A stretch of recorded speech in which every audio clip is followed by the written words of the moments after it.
would take it. Yeah. That's a good one. Nice Thank one. you very much. Proud of you. Right. Composure. A-I-O-U. What's hard letters to say? P. Q. Hard T. letters to say. Ones I might get messed up.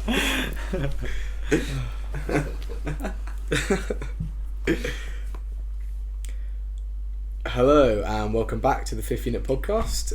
We're now joined by our guest Toby Segar, and then we've got the classic people who are also here, Jamie. and Dylan. You didn't say your name. But Joe's also sitting in the corner. You can't see him, but he might pipe in every now and then. But he's our producer. He's probably going to leave to make baked potatoes, which hopefully will be yummy. And I'm Chris, in case you don't know. Big up. Thanks for having me, boys. That's right. Anytime. Thank you for coming. Yeah, thanks for coming. If it wasn't cut in already, I'm so impressed. There's 22 episodes of these, and I haven't heard a single one. I need to jump on that. I was like, when I got the invite, I was like, oh, sick, they're starting a podcast. I'd seen a couple. Really? I was like, yeah. And then ever since then, I've seen all the releases. Yeah. But yeah, I have to catch up. Because I know Max and Ben should listen to some of the really older ones. They talked to me about them before, when we first started them. Is it right? Yeah. I need to get clued up. Yeah. And Callum's told me about the ones he's listened to as well. Yeah. Occasionally we talk about them. But I feel alright about it because I haven't even heard all of ours. So. Honestly, I wouldn't worry about it. I haven't listened to all of ours. Nah. There's a time and a place for listening to a podcast. Yeah. See your own one, especially. Yeah, definitely. A bit weird, if anything. I'm just gonna sit here and listen to my own voice over and over again till later. Yeah, right. I kicked off this evening by rating your pad, didn't I? We had a little house tour. Fucking banging. Yeah, it's good. Yeah. What do you think? I feel like I missed out on this in my parkour life, just living with a bunch of people you train with for a bit. Oh yeah, well I feel like it hasn't really, I don't know, the only other house I know where people, I don't know, not even then, no other house I know has just solely basically people who train. Most of the time it's uni people and then 2 people who train or something. In Bristol, Harvey had, I guess now they have more of that with Phil, Harvey and Eli. Yeah. But they still got Christian who doesn't, he does kind of train, but But it's that really. It's sort of, they're still part of the community and they're part of the circle, and you have someone in the house that you can chat about some jump with.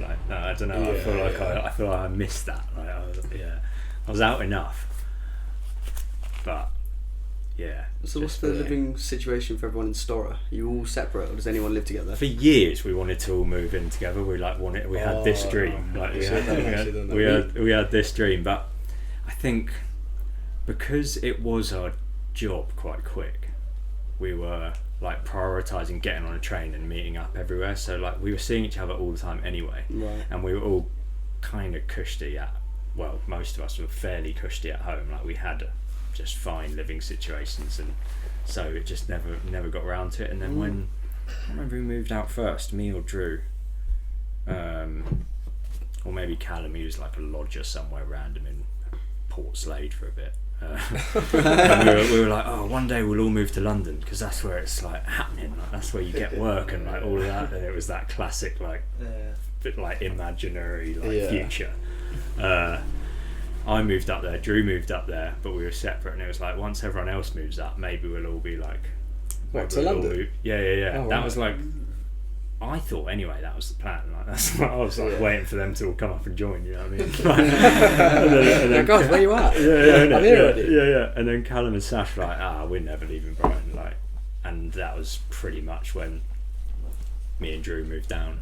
Yeah. Max and Ben's joined, and Josh did all at the same time. And I think it's worked out better that way because I don't know. It's having each other at arm's reach. I think is ended up being the safest bet for us. I think it works for some other people, but the fact that we spend such intense time together on the trips and things like that, it's to have a little bit of a break from that intensity. I know exactly. Kind of worked out. Sometimes I need a break from these guys. I hate this guy so much. I love it. I think interesting because we've only, so at the moment we've got the 3 of us and then James from Fifthunit living here, but Harvey has expressed the fact that he wants to live with all of us at some point. He's always said if we're either if we're ready to move to Bristol or he is ready to move somewhere other than Bristol, that we should all like go together. Yeah, right. And Marcus wants to too, but at the moment he's just moved in with his girlfriend in London, so I don't know how that's gonna, if that will change or not. He'll So probably be married with a kid soon. married with a kid. Yeah. Absorb a big city. Yeah. Oh, Harvey's got a bit of a unit in Bristol as well, isn't he? Like, Yeah, it's a bit more, because when he first moved there, like he didn't hate it, but like the scene was just not what it is now. Like, yeah, right. It was like he lived in like a house share with like a bunch of people he didn't know because he was going to uni there. Is it? Yeah. And then the only other people that trained was like Callum Archibald and like Ben Tiley, who just didn't, like, he existed but like didn't exist at the same time. He was a bit of a shadow. Right. And then eventually, like, I guess like Phil and then like Eli and like a bunch of others just slowly like came out of nowhere to move to Bristol. And now it's like Bristol versus Brighton, isn't it? Yeah, really yeah. I feel like that's a video. I feel like we should do some like. It's definitely a video. We should work out where to host it, like how to do it, and just like get clips over the space of a few months. You have like a end time, and like they get their clips, we get ours, and we just make some banger. Like a sick versus idea. kind I was of thinking like about a that. 2-part video. You got a home side and an away side Oh. for each group. Oh shit! That's That's interesting. That's so That's good, banging, mate. Yeah. That's a good one. Wait, so we play both home in the same video, both home sections in the same video, like back and forth or something, and then you do your away that'd video, be good. Yeah. something like that. I like that. Oh, yeah, That'd be sick. That'd be so Just sick. where like all of them It's just- come over here and then we all Yeah, go yeah. over there, or vice versa. Be a bit unfair for them, don't you think? It would be. We've got so Oh, many mate, mad athletes. mate. They got some beasts. Yeah, they got man. some They beasts, but I think we have Yeah. more beasts. We've got a lot of people. We've Yeah, got the yeah. numbers. Quantity. Yeah, Yeah, exactly. That's true. Quantity, Yeah. but like We'd even have to just select like teams. Quantity over. they got quality, some right. underrated beasts like Ollie Jury, like Oh, big Yeah. time. crazy. True. Yeah. But it's video vibe as well. Like they film all the crackheads in the corners as well. Yeah, that's true. Yeah. I reckon we'll be alright unless they somehow convince Ben Tiley to come out. That's true. Oh shit! And if they can say Ed counts as well and not Joe. Ooh, interesting. I don't know. I think you gotta allow it. Like, I don't know. Yeah, to be fair. It'd be kind of cool. I feel like Joe would have to pick. No, he is Bristol, isn't he? Yeah, he is Bristol. I They can think have so, Joe. Yeah, they yeah. can have Joe. Yeah, we don't want him. Wow, we've come up with a sick video idea off the bat. And that's Yeah, quality. That's quality. perfect. We Just should what we actually need. do that. Yeah, no, I think love so that. too. That'd be Sick. fucking sick. That would be so good. It'd be so interesting though. Like, how would you like? Well, that's so many people to like coerce into like one video idea. I reckon you start a Google Drive folder. That's the start. That's and then literally just it. like pop in, like everyone just puts when you social boys media. get a group chat. banger, just whack it in the drive. Like when we just do it like that.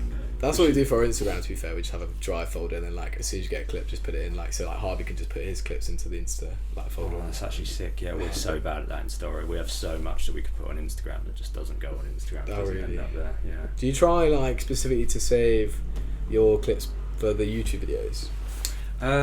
We try to save them like until the YouTube video goes out. Yeah, we try not to release stuff early, but then like literally on the minute, Max will put out like all the best lines straight away on Instagram. yeah, So it's a yeah. fine like balance. I assume like people are going to see those clips anyway, so I suppose it makes sense. But I've always wondered if it could be better if those clips went out later, because then there would be more incentive to like go and actually watch the YouTube video. But I don't really know. Yeah. I think they're different audiences. I think. I see the clips on Instagram and I'm like, oh, that line's sick. I want to go watch like the kind of Yeah, the right. video of like behind the. I'm the same, like, yeah. shit like that, I don't know. Yeah. I think it's Me good. and my boys have been trying to like, if we're deciding to, if we're making stuff for a video, we post the video and then like a day later, then we post our clips. Even if it's like an Instagram video, like post it on the Scruffy Boys account and then a day later On your it personals comes and to our that. Yeah. personal one. That's- It's like that's fresh for Yeah. That's exactly That's what what we're doing. that's exactly what I do Yeah. for like for our videos. It's I think like that's way better. a Yeah. day after is like all the clips, or like a couple of days after, depending on how many clips there are.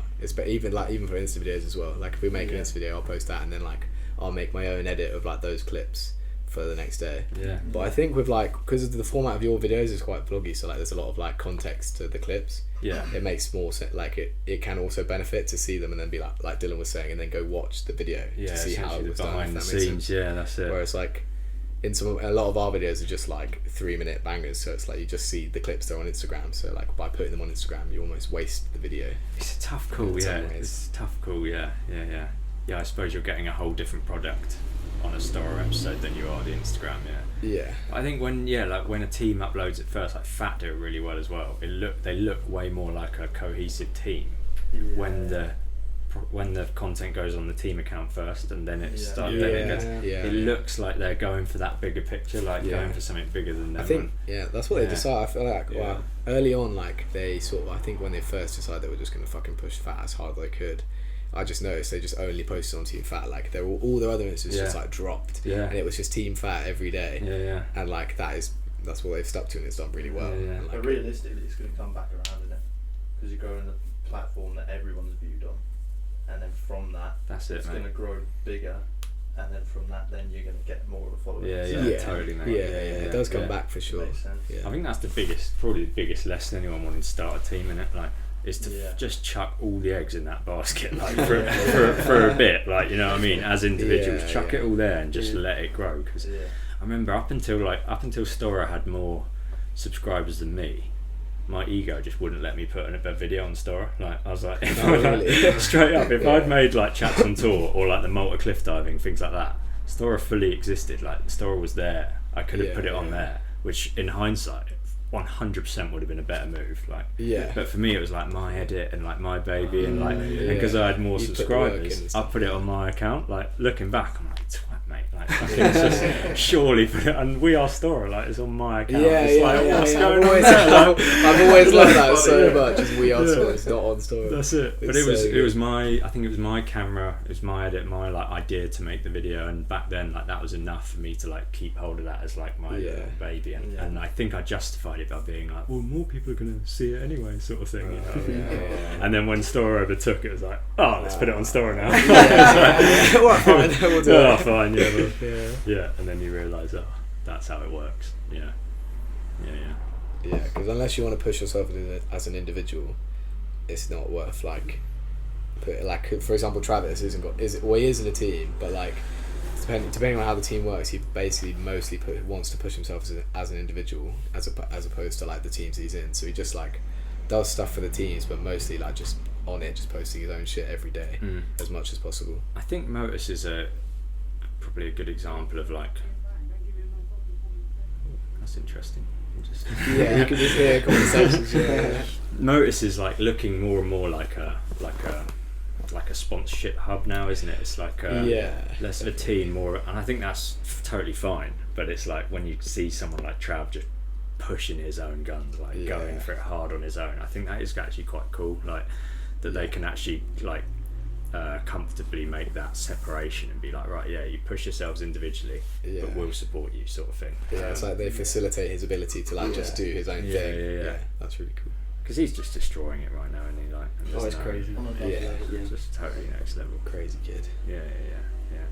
Did you see that 360 like front he did through the like window gap of the roof? I swear it's basically flat. Like this. It looks flat. Well, I thought that, but then like it's slow-mos, and I'm not sure if the foot is like that close when it's out the window. Yeah, I know. So I'm not totally sure, but it looks like it's close to the horizontal. It looks like it's close to the vertical. Yeah. And then he doesn't make it that easily. Like he's right on the front edge. I'm just like, Jesus. It doesn't look like there's a drop there. Yeah. If there is, it must be like a foot or something. It's not like I saw Jared Lutey's clip from the roof, and then you can see the drop. There's, and I think they obviously, Trav would have totally pissed on the front flip, wouldn't he? Like it would have been so easy. He was like, oh, maybe I can. I didn't know he had those skills, man. I didn't know he had a vortex front on lock that hard. Oh yeah, for a roof gap. He's got them crazy good. Yeah. He used to do loads of them, I think. Sorry, I'm not sure if he was trying to take the piss out of. Who was the guy that did the front? It's Jared, right? It's Jared. I'm not sure if he was trying to take the piss out of him or not. But he posted that on his story of him doing it, and then he posted one of himself doing the front, and it was like prep laughing face. Travis, isn't it? He's with him as well. That's Jared's the guy showing him the spot. That's not cool. I do like the idea of that. Yeah. Brits versus US is always jokes. It's always jokes, but I feel like it comes from like almost nowhere sometimes. Oh, entirely. Like the concept of like an American stick is just like, it just came from a Storm video. Like one time they say, "Oh, that's an American stick," and it's like, if you actually when we trained with the like try hard guys like fucking years ago, they came and all their tech is just like fucking good, and then they do a bad stick and say, "Oh, that's an American stick," like to themselves. It's just like a term for a bad stick as opposed to like. I suppose for years, the Europeans were just like the techie stick lords, weren't they? And the Americans just weren't, and I suppose that's where it's come from. It's just carried through, and now there are just top level athletes that can ding a rail every day and out flips and shit, and it's like I was just gonna say, I feel like most of that stereotype is based off just Jesse LaFleur. Like just his tech. Oh, I know what you mean. It probably is. Like, most of the Tempest guys, I think, to be honest, like they weren't doing that sort of thing, were they? They weren't focusing on that. Back in England, you had like the Phils and the Dannys and the it's like crazy. Just like you have this stark contrast, and it's just jokes to pretend there's some sort of rivalry, isn't it? Like, it's just funny, like. Cause as soon as you're like hanging out with each other, there's just nothing there. That doesn't matter at all. It's going to be part 2. That we're going to have Bristol versus Brighton, and then we're going to have UK versus America. This is a whole new way. This is sick. Well done. Who's judging though? Like, why is it versus? Well, I think because that's just jokes. Like, I think really you're just making a banger video together. Like, realistically, it's more of a collab, but it's just funny. The people in the comments, You know, like when like promo for UFC fights, they like get them to like feud and like go at each other. It could be funnier to just start real beef. You know what I mean? Like, let's just kick Harvey out of the Fifthunit chat, and then be like, "Yeah, it's because you live in Bristol." Start official beef for the numbers. Yeah. I think Adam Dunlap actually tried that with Kai. He actually tried to orchestrate like beef. I think Kai did like a Dish in the Dirt. Yeah. I know Dish in the Dirt. Yeah. And then Adam was like, "Oh, I love this, man. Like, maybe we can like keep this going," and like try to like design a plan to sort of like basically push each other like on social media by just having beef. Like, fucking weird. Adam was totally deluded, man. Like, he did loads of weird stuff like that. Like, he made like the parkour helmet and stuff, which is kind of funny, but like at the time I think a lot of people just saw it as like his cringy way of trying to like save himself from like what people thought he was, if that makes sense. He's a weird We tried to save it with a helmet. Well, I missed it. I can't believe Dish in the Dirt isn't on YouTube anymore. Is it not? No, they're all gone. I've tried to like find them so many times, but it's just how bait all the stuff is. Like the Take Flight like jumper that was literally like the same as the Storror jumper. Do you remember the one?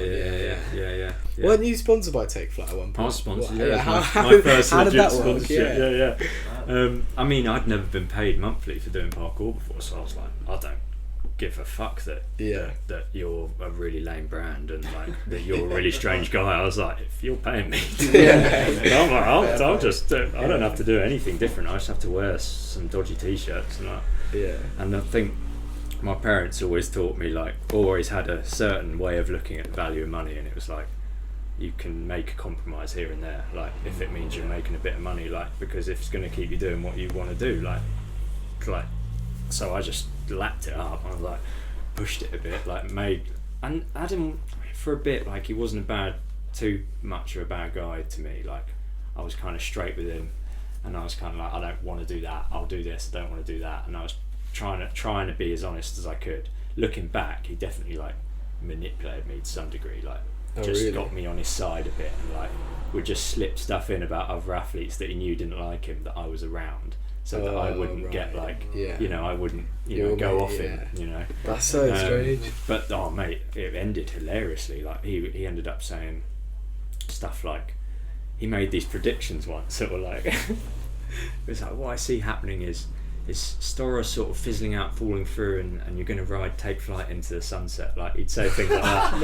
And then around them was when I started like, I was like, well, this is weird. Like I don't want to. And I think we'd maybe picked up a little bit more work with Storror, so my focus was less like make Adam happy, you know, make sure I get paid sort of thing. It was more, I'll just see this out until it inevitably ends. Which. It's probably a bit out of order, but I was kind of just like, Yeah, I started peeling away and started like being late on a few like content submissions and things like that's this sort of thing. There's a couple of videos that are on Take Flight, but like all the clips were on Storror before. I'm pretty sure like it's just you just taking bits out of Storror videos and put them in Take Flight. I'm pretty sure. Yeah, I mean it was hard, to be fair, as well. Like I was like, actually this amount of content is actually quite difficult. Like I've never had a deadline. I've never had a deadline for clips before, like to go and get clips. Like you just go training and you chill, and suddenly I've got to make, I think it was a video every 3 months and like 6 photos every month or something like that. Really? Photos? Yeah, loads of photos are like, because clothing was their number one. So and he now has those photos, still uses them now. Really? Still Wait, this day. are they still around? Yeah. I remember some like. He's the lord of SEO. He's just the top of Google. He's the lord of like internet, and he got my domain name. He got Toby. He was like, I'm just keeping it safe for you, mate. I'm just keeping it safe. I was like, I'd rather you didn't, if that's alright. I'd rather like, can I have it, please? Like, that was the classic, though, wasn't it? That's what like Kai said in the videos. Like he had like timsheaf.com and stuff like that. And when they messaged him, it was like, I was just looking after it for you. And it's like, we'll give it back then. Like, he's made good money on selling domain names, I think. And there was one point I started basically slowing down on providing all this content and stuff, and he was still paying me, and he would say every now and again, like, I'm paying you more than any other athlete. Like it would be great if, like, you know, we could keep this going, and you know it'd be good to get the stuff on time next month, sort of thing. And I was just being a flaky teenager, like whatever. And at one point he was like, he went really quite deep and was just straight up like, are you on drugs? Are you having family problems? Like what's going on? Blah blah. This is literally all our conversation had been on like Facebook Messenger, right? That had literally been it. There was no like, and I just had been providing the photos late, and he came in just like gave me this whole theory on what's up, like, and wanted me to like open up to him, and it was literally that I just stopped caring about the sponsorship. Potentially to him, dude, how are you calling that shit? Hopefully he probably saw it as like, oh, like there must be something wrong, because you know Take Flight's amazing, right? Well, he wasn't really responsible. You know what I mean? God. I guess like you kind of want to have that arrogance. confidence in your own brand, but at the same time, when like so many people, like it got shit on by like everybody. Totally, you've got to kind of realise at some point that Yeah. people are going to have like their doubts and not want to be a part of the brand anymore. And I was fortunate that no one gave me shit about it. They knew exactly like what the situation was. They were like, it was fair like, enough, it's man. doing it for Like, the money. You just if you're getting paid and it's the start of your living, like in your career or whatever, then just fucking go for it. I 100% would have done it. I'd Yeah. he's a moist man, but I'll take the money. You know what I mean? I don't know. Like, if someone wants to pay me to do parkour, I'm straight doing it. Literally, and that was all it was. There wasn't really any extra shite. It was just like promote this brand that you're not a massive fan of. I'm fine with that. Like, it was that. And then it just inevitably came to an end or whatever. But I mean, it could have been the start of like my. Or it could have been the first thing that set some level of work ethic for me as well. To be fair, it was like the first thing I suddenly had a deadline. Never had deadlines in my life apart from fucking homework and shit at school. And it was that changed. I think taught me a bit. But I think that changes it for a lot of people. Like, for example, like we've never really set deadlines for any of our videos before, and so for example, the first of like the recent videos that's been coming out. That was like a video idea we had that we never set a deadline for because we wanted it to be as good as possible. So we wanted like to take the time, but then it like 4 years later, fizzled. It just like I'm sitting on clips from like 4 years ago. That like that just haven't been put out. It's like, well, we should just do something with this. And then like I think like recently we've all had a bit more like the motivation towards the idea of pushing it in like a direction. So now it's like each week we're like, do this. Because you've set me deadlines, isn't it? Yeah, it's because I tell Jamie, I'm like, if you don't do it by then, I'm just going to be really annoyed at you, and then he does it. So I'll do it then. that accountability is golden. That is so valuable, right? And I think that I wouldn't give a fuck about missing a Monday personally. I wouldn't. If it was just mine, I'd miss loads, and I'd probably fizzled out years ago. But because I'm the one responsible for finishing that video, me and Sash, for 5-6 other guys, that's what keeps you like working. It's like there's 6 other guys that actually wouldn't care if I missed this and I was a bit slow on this, but I'll just decide that they do care Yeah. because that's what you do with mates, isn't it? Like you just fucking you get a bit prangy about like they're a bit, putting in the effort. You hadn't missed a behalf of the Monday team. for fucking years or something, and it was Till the other day, Which one was that you missed the Monday? Awards. It was the awards. Yeah. I bet that was a fucking long thing. It caught us out, to be honest. I thought, we've got this, and I think we had the Monday spare to finish the second half of the edit, and we prepped it all.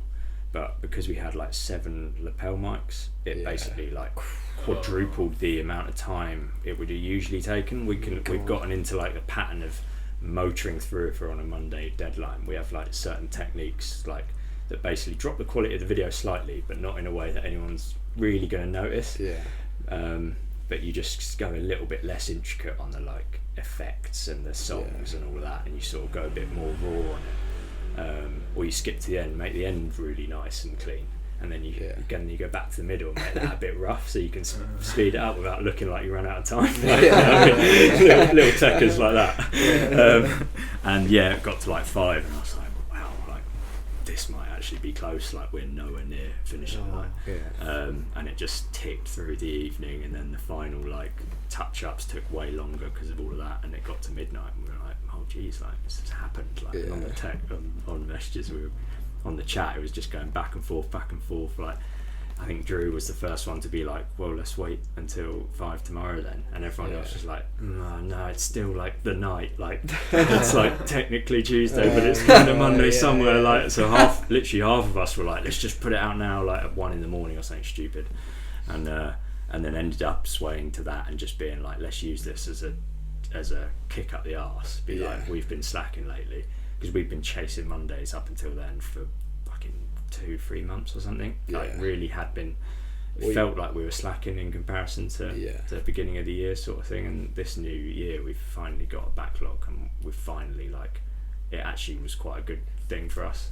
Drew did that apology thing, but really that was. We know people don't actually care really that they I was fuming, mate. I was saying where the fuck are the awards? I think people were waiting to have little watch parties and shit, to be fair, of the awards. I think they actually were of the awards, but that's not surprising. But on a for most Mondays, most people wouldn't mind too much, but for us it mattered so much more. It was just it was a kind of a legacy that we'd held together, sort of thing. Never missed a Monday, 6 years or whatever. That's good. That's really good. I mean, you can tell the difference with the backlog now in some ways. So maybe just me, but because you filmed the Broadfield video, and then you also filmed the Spikes video, but some of those clips are in Crawley, and then some are also in Red Hill, and then Callum had messaged me. So literally, I think, did you go to Broadfield then Red Hill 2 days in a row? Because Callum sent me he sent me pictures from both the spots on the days that you're at them. I was like, okay, and then the videos come out, they're weeks after this, so you have way more time to do stuff, which is really good. So we're chasing this next Monday, but once we finish this edit, then we're ahead on the Portugal little series, and we'll hopefully get a few shot before those get released. And that's really what you want to do. If you go on a trip and you got 1 or 2 videos, you've got more than 2 videos, just fucking shoot while you're editing that. Shoot something else, and then that backlog just keeps you chilling. But it's so easy to relax into that backlog, to just be we've got a couple of weeks off. Me and Sash still have to sit back and sit in front of a screen for days, but the others, it's easy for them to be it's a couple, don't need to. 2-3 weeks off, of having to vlog and shit. Obviously they're training and whatever, but picking up a camera, you guys know, it's long, isn't it? You just don't want to. Sometimes you don't want to pick up a camera. And also talk to the camera as well. You don't want to have to explain. You guys fully explain basically most of the challenges you do and shit like that, breaking it down for the viewer, but we don't particularly do that, so it's totally different. Have you guys thought about doing that, or you just don't want to do it? We have. So we tried it ages ago. Which this is shit. I'd be surprised if anyone had seen that video. Some people have seen it. I really liked it. It didn't do very well. It was just for me, I was at the time, I wasn't against vlogs. I always watched parkour vlogs, but I was always but there's something special about just putting all your clips together and just making a hard video. 100%. I was always that was the one for me. And then when I watched our own vlog, I was I don't really like myself in that situation, so I was maybe I won't, maybe we don't do this again. I just think we all didn't really feel it, so we just sacked it off. But yeah. we've come up with like a bit of a new concept for like taking like vlog style video, video stuff. But like, I don't want to delve too deep into it right now because it's gonna come. It's gonna come. I think we can talk about it though. At least the concept. We got one plan. At least the concept. But it's also like the future. Well, I guess to be fair, I don't think anyone else is going to do it. But like the concept for like the future videos is more like doing all the shit that other people wouldn't do. So like, have you ever watched like TGF bros on YouTube? So it's this guy called Jay Swigler. Mateys that do the stupid shit. Yeah, cement his head in a microwave. Just too fucked up. Yeah, just like dumb challenges. Yeah. Burying themselves in concrete for like 24 hours, like shit like that. Just like, I'm not saying we're gonna do that. No, but we sort of like parkour oriented. Yeah, so for example, we've bought a shot collar. So this is crazy, man. Literally, I'm telling yesterday I watched Jackass with my girlfriend, and I fucking said that exact thing, man. The shot collar. I was in the car park walking back. I was like, "There's something we can do with Storror." You can't have it. I'm not getting the shot collar now. That's so mad. This shit's happening more and more. I swear. Like since the I don't want to go on a collective consciousness rant. I'll fucking Maybe that's do. mental, man. That's crazy. Do it. That would be That's so good. So we've got it upstairs. We're ready to go. We're just waiting for a day when test it? we could test it. No, I can't. It's actually It's kind of fucked, yeah. half the power the other day. My whole neck was like taught in the muscle. I can't fucking wait. But it's gonna be. It should be super good. And like another one we want to do that I don't think anyone else will do is we want to do a parkour. We've been saying this for ages, like a parkour pub crawl. So like pub spot. Yes. And Dorking is Dorking is beautiful. It literally goes pub spot. That's Dorking. And it's Oi, do the Google Maps, like do the line, like do that shit. Yeah. Pint The whole spot, thing. pint I spot. just think it'll be incredible. Boys. I think thing is right. People will do it. Other people will do it. Yeah. But you've got the But idea when and you're first on it, and you're actually getting up and writing the concept down and setting the date, that's the key. Everyone's got these. So many people in parkour have these ideas. It's being around enough mates that are fucking up for just going out and doing it. That's the difference. Like, yes, boys, that's fucking great news. so if you listen to this podcast, you do it before us. We know what you've done. Right? Yeah. Don't do that. Yeah.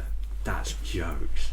Mate, shock collar parkour. What, like you get a line, you don't know when your mate's going to shock you. Sort of thing. Something like that. So and like games of stick. So like, don't stick it, get zapped. And like depending on the difficulty, if it's an easy jump, you get zapped really hard. If it's because it's got different settings. So like there's like an easy setting. 0 to 100. There's like 100 setting, and I've done 70. And it's way worse than like the normal one. So like if you did makes you feel sorry for dogs, doesn't it, man? Yeah, man. Can't people use it on their dogs? Yeah, no. There's like a vibration setting, but still, just the idea of like putting down a dog and zapping is just bullshit. Like I've seen a bunch of like viral clips on like dudes that will have a bunch of Alsatians just like tight to their side, and it's like incredibly trained dogs, like blah, blah, blah, and you like look close and they've got these blocks on their fucking neck, and it's like it's just and they're proximity ones as well, right? So you got a fob or something on you, and if they go 10 meters away, they get so fucked up. But parkour video, beautiful, great. So that's so sick. You should just increase the intensity through the video or something. Like we're up to 10% with the challenge, like 20%. We're also toying with the video of like mid jump like shock. But like that's it's like gotta be small that's jumps. Gotta be super practice, like or a simple line, like a simple actual line where there's back-to-back moves. That you're not going to fall down a drop or something. I suppose that's the difference. I think we go mini spot. You take the danger spot, maybe to test it out. Yeah. Wow, that's such a good idea. Yeah, and get that list going and get them out. That's always the have your plan. next plan. Mate. And then the Instagram cuts, you go viral on the Instagram easy with those cut downs. You do some weird like just make a good trailer. That's jokes. That's so good. But it's like a different speed to vlogs as well though. You know what I mean? Like vlogs is very much conversing with the camera or like the viewer. It's but not this so would be much more like we're fucking around together. We tell the camera what's going on and we film it. It will feel way. I think for us, it will feel way more natural because we're not so much like, oh, this is what we're doing today. It's more like, or not like. Don't have to put on a facade. Yeah, we're not like putting on a facade. It's just like, oh, we're out with our mates. We're just gonna do some weird shit that we probably would do without the camera anyway. It was a big learning process for us, putting the camera in front of our face. Benj just led it for like 2 years. Like it was like, I think on Roof Culture, it was the first time, Roof Culture Asia 2016 was the first time like he started turning the camera around on his own face and like chatting to the camera. Like apart from that, we just like have the DSLRs on each other like after moves or something. And if you've just done a move, like your serotonin's pumped and you're like, you don't mind chatting to a camera, do you know what I mean? Like it's right in your face and your confidence and general self-esteem's like boosting, you know, so you can chat. Like that was all we'd had before. And then it took years, and it was one by one each of us in certain order got more comfortable, and then like you sort of get more used to just accepting that it might be just shit, you might not use this bit, like that's just, and you just let a sentence fizzle out and you're like, oh fuck it, I won't, I'll just try again later. Exactly. You get it once you accept that it can I'll start chatting to the camera, but I might just flop. Then it's alright, then it's okay, and then it's all in the edit. I think the other thing is obviously like if you realise that at the end of the day, like for example for you know you're cutting it together anyway, so if you fuck it up you can just be like, well I won't use that one.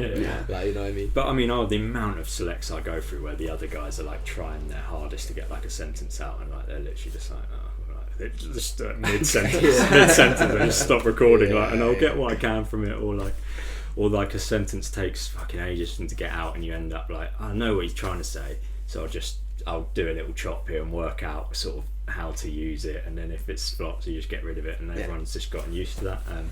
But when you're thinking that every single line needs to be like crystal clear and like needs to project your personality to the right degree and like all of this, then it's so hard to relax into it, isn't it? Like it's fucking tough. Like, but it took us a long time, and there weren't too many people doing it then, so we didn't have a comparison. It was easier to go for it because it felt like more of an experiment. How did you feel like that transition went? Like how do you feel like it went down for you guys, and also how do you think it was received by the community?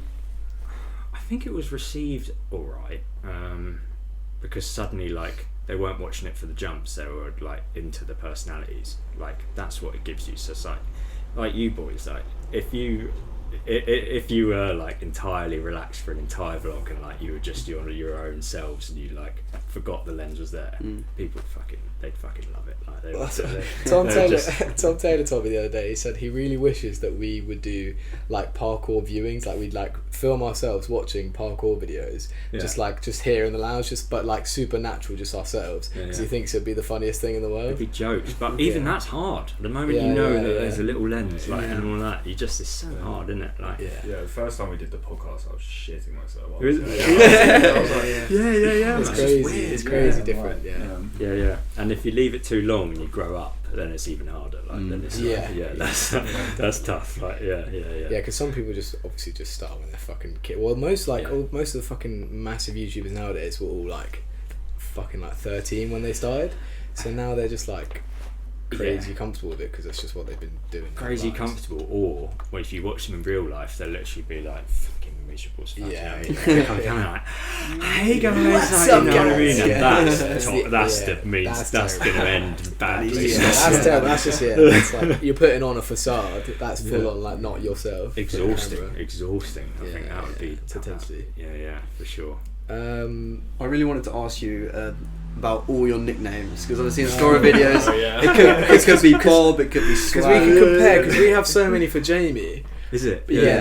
But some of Jamie's are super they're super specific, but yours seem to just be like random names that they call you. I mean, is there any backstory, and what are all the nicknames? I think actually it might actually be when the guys started, because I've been called Bob like all my life from only by my parents. Oh, okay.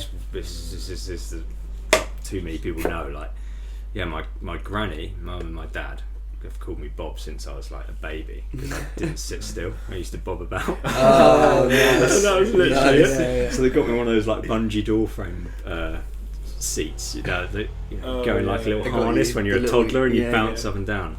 And apparently I'd be like a fucking plank in people's arms, like when they're holding me, and I would never fall asleep in people's arms. Like I was just like just stressed and like just physical and like and my dad would end up having to like play these weird physical games with me because I just wouldn't ever relax around like people, so they just say I bob about and they called me Bob. And then it was probably like, I don't know, 4 years ago maybe. Benj was like, I swear, like, Bob's a great name. Like, I swear, it suits you more than. And I feel like, and I was saying how I think how a lot of people will, like, girls will call me Tobes straight away, and I think it's because Toby doesn't roll off the tongue. It's like one of those names that, like, it's just got 2 sharp syllables in it. Like, that doesn't, and I think that is, when it comes to names, like, that is a weirdly intricate, like, part of language and stuff. Is like something that flows and feels natural to say, and like the moment Ben started calling me Bob, the guys caught on, and people around caught on, and then I've not called anything else. And I think from that day, all of the other names just were like, there was like fair game, like the game was open. And I don't know how, like, I remember when the guys started calling me Swag, and I was like, are you actually for real? I'm like, is that actually my nickname now? Like, am I actually really, like, all I imagine is that as like some diamond fucking word, some flat cap, you know what I mean? Like, had such a nasty stigma. I mean, I think that's why they've ended up giving me so many names, but Ben said it once. He was like, we only call you them because you just take them on board straight away and just start responding to them. Like, I could literally shout any weird word from across a spot and I'll turn around, like, you know what I mean? And I don't know why it's only me, really. Callum's got a few funny ones, like lump and fucking green and shit. Sasha's got a few, yeah, that's where lump round came from. Yeah. Well, there's always Saki Tracky. I've heard that one before. Saki Tracky, yeah. They call him King Lean. They call Sasha, yeah. King Lean. King Lean, yeah. Not because he gets lean or anything. Just I don't know why, really. Bob. That was it. So it was Bob Lee Swagger from the film Shooter. Oh, right. So he's the main character in the film Shooter. Goes Swag. Bob Lee Swagger just ended up as Swag, and then there's a bunch of others. There must be 10-15 others or something that gets randomly chucked out. Fucking weird. Seems like it's more of like a spur of the moment thing. You always have like backstories to them. Yeah. Like Jamie, one of Jamie's nicknames. No, she worked for them. Jamie's like OG nickname is 2 bags. Right, this one's bullshit though. It's not bullshit though, it's the best one. It's the best one. Gotta own them all, mate. Gotta own them all. And it's just because he turned up to school with 2 identical bags. No, okay, they were exactly the same brand. I was hoping it would be as basic as that. Well, have you know, that's where the best, you've met Finn, haven't you? Yeah. You've met Finn? Yeah. We call him Beans because he bought like a jar of baked beans while we were on that for the loved ones. And he basically like gassed it up like he was going to eat them the whole time. It was going to be sweet every day for breakfast and lunch. And then he just didn't eat them, and we were like, and then I think at some point someone was like, all right, beans, and that's it. It's Beans now, and like there are people in Brighton who don't know his name's not Beans. Like they when they meet him, it's just that's Beans. That's so good. I'm going to have to transfer. That's the best stock nickname I've ever. It just worked so well. That's so banger. That's crazy. Yeah. Because I think that is a name that some people have, isn't it? Like that is a nickname. I think other people. And it's a banger. Bean. Yeah. What was I going to say? I can't remember. The Storror's like Max, Benj, Drew, Callum. It's Max, Benj, Drew, really. I don't know what it is, something to do with the way they speak, the way they language, like they'll just like Max and Benj both have dyslexia, and they really often just like associate words with other words. Like if something, like I was just editing actually the second Portugal episode today, and Max had to climb up this weird frame, and Benj was like like a crouching cat or something, like you've got to crouch like a cat to get up there or something like that, and then Max just immediately was like Peter Crouch, and it's like they have this really fascinating. Now that you say that, it's so like I can totally get like the video context. You know what I mean? Like so many things, like perpendicular precision, right? Bit of a long word, effort to say. Just a perpy pre, like straight up. Just a perps. Oh, I've got a little perp. So do you want to come see this perps? Like, straight away, like you've got a word for something, and they've done it with so much stuff. See, on the spot, I can't think of any, but there's countless. Like they could, we've done the parkour dictionary thing before, like where it flashes up in an episode if we say something weird, like the Dick Cheney, like the progression chain, doing one thing after another, things like that. And I think off the back of that, that's where the nicknames have come from. That's where it's those guys, just the way they deal with language and like make sounds. I think it's fucking jokes like how they do it, because my brain just doesn't do that. I don't think of another word because it sounds the same as this one. Like they're two different words. Like, but yeah. And I've put it down to that. It could not be the dyslexia, but I reckon that has something to do with the way they're listening and downloading language. Like, I think it's something, I don't know, it's fascinating. Because then everyone else just jumps on because it's funny. It's funny, you join in, like you want to be funny as well, so you start saying that word. Yeah, and they're just like, I was just saying it. It's just a normal thing for me to think. That's so interesting. Just bringing it back to you before, when you said, we were talking about when you first started to like get into like the vlogging concept with like Benj turning the camera around in like Roof Culture Asia, and you said about the backlash of like the vlogging stuff. If that makes sense. Like, how did you feel like the community felt when you started to like do that more? If that makes sense. I don't know if there was much of a backlash, but there was more of like an internal thing of like, this feels like we're starting the sellout process, starting to like just conform to the way that it works, and that's going to be the beginning of the end of like the Storror vibe. Like, up until then, our biggest projects were like the Chaps on Tours, the Storror Summers, and these like big lifestyle edits that we kind of like fixed to our identity, I guess. Like, that was what we make the best, like that's what we do. So the moment you start like padding it out with shite and trying to like basically fill it with shite, like, because it seems like that's what everyone's doing on YouTube, like it just felt a bit weird to move into that. And because like because now we're quite good at creating a story with it, everyone knows like what the rough focus of this certain challenge or the day is, and you sort of just chip in on your opinion on how that story might go in terms of like what might be interesting.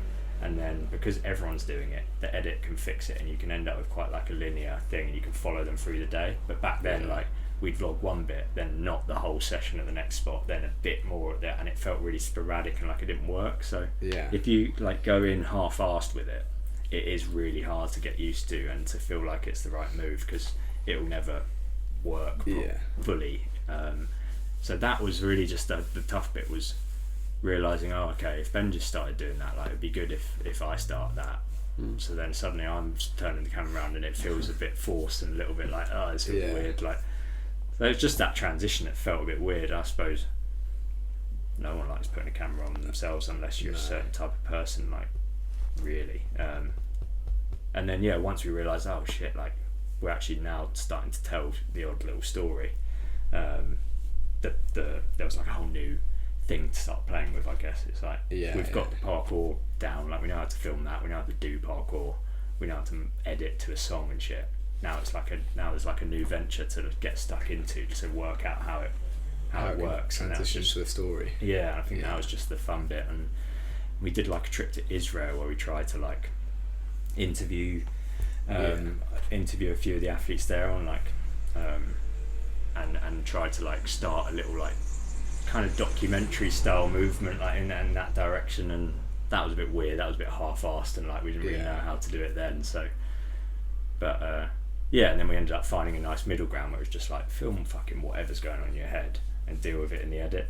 So while everyone was experimenting, me and Sash were then actually working out how to make sense, piece it together, and not make it boring. Like, so that's the hard thing, is you've got a big long bit of chat, is learning how to chop that down and get the point across, and really listening to what's being said and working out if it's required or if it's repeated or if a point needs to be made or if a whole section of what someone's saying actually needs to be there. Like, you could chop two ends, it does exactly the same thing as the whole clip in one sort of thing. And you end up like just getting really in on that. And that was what opened the door really for it. It was like fucking chat whatever and save it in the edit, like, pretty much. Because from like an outside perspective, for example, now I think they're fucking incredible. Like the Broadfield one that you put out, I think that's the best vlog you've made so far. You know, it's just the fit, like that, and one at New Haven as well. Just the way you guys like communicate to the camera between challenges makes it more involving in the challenges. Whereas like before, I was always like they're just talking before. Like I just want to watch the parkour. They're just talking. Like when I'm talking like years ago. I was like, this is just like it's just shit, and then parkour. Like just get rid of the shit, and I'll watch the parkour.